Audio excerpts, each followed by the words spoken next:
देश के अंदर जो स्थिति निर्मित हो रही है कि मुद्दों से ध्यान भटकाया जाता,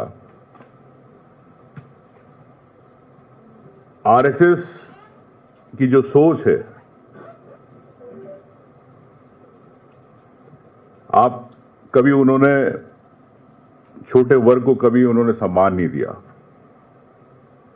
वो सबसे बड़ी बात तो ये कह सकते हैं आरएसएस के बारे में कि जितने सर संचालक बने उसमें कोई दलित आदिवासी नहीं बना। तो इससे स्पष्ट होता है कि देश में किस प्रकार से वर्ग संघर्ष कराना चाहती है भारतीय जनता पार्टी, आरएसएस की सोच के। बार बार आज 11 साल होना है भारतीय जनता पार्टी के, लेकिन मुद्दों से ध्यान भटकाए जाते हैं। मध्य प्रदेश की ये घटना एक मूर्ति को लेके, अंबेडकर जी की, मैं समझता हूं कि इतिहास बदलना चाहती है भारतीय जनता पार्टी और आरएसएस देश का। और देश में जिनने संविधान निर्माता रहे या देश की आजादी के अंदर जिन्होंने शहीद हुए, जो महान नेता रहे, चाहे महात्मा गांधी है, चंद्रशेखर आजाद है, चाहे बाबा साहब अंबेडकर है, ऐसे कई लोग, कई महान हस्तियां देश में इस समाज से ऊपर रही, जिन्हें राष्ट्र निर्माण में भूमिका निभाई।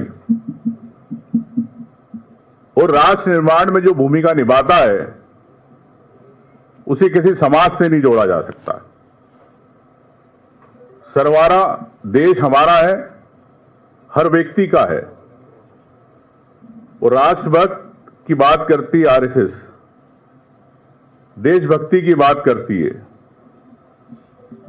तो चाहे बाबा साहब अंबेडकर की मूर्ति को लेकर विवाद हो, तो इनकी देशभक्ति और राष्ट्रभक्ति कहां जाती है? जब आप सरदार सरोवर डैम बना तो आपने सरदार वल्लभ भाई पटेल की मूर्ति लगाई, कांग्रेस ने सम्मान किया। तो भारतीय जनता पार्टी क्यों किसी वर्ग विशेष को लेके, क्या कांग्रेस के साथ वो वोट रहा, इस कारण काटने की राजनीति है? तो निश्चित तौर से डिवाइड एंड रूल की पॉलिसी है, कम वोटों पे कैसे सरकार बनाना। आपने देखा केंद्र में सरकारें कैसे बनती है कम वोटों पे। तो एक सोची समझी रणनीति के तहत भारतीय जनता पार्टी अब इतिहास बदलना चाहती है, चाहे मूर्ति के माध्यम से। लेकिन कांग्रेस पार्टी, माननीय हरीश चौधरी जी ने जिस प्रकार से कहा कि कांग्रेस पार्टी की एक विचारधारा जो हमेशा कांग्रेस के जो महान नेताओं के साथ है, उनकी सोच को बढ़ाती, जिन्हें राष्ट्र निर्माण को बढ़ाया, तो निश्चित तौर से इन बातों को मुद्दे बनाने के बजाय एक छोटा सा सी बात है, वो माननीय हाईकोर्ट भी इस बात को समझती है। लेकिन हर बात पर राजनीति नहीं होना चाहिए। समाज का जो जिसने राष्ट्र निर्माण में भूमिका निभाई है, कांग्रेस पार्टी पूरे उस समाज के साथ रहती है, हर समाज के साथ सम्मान करती है।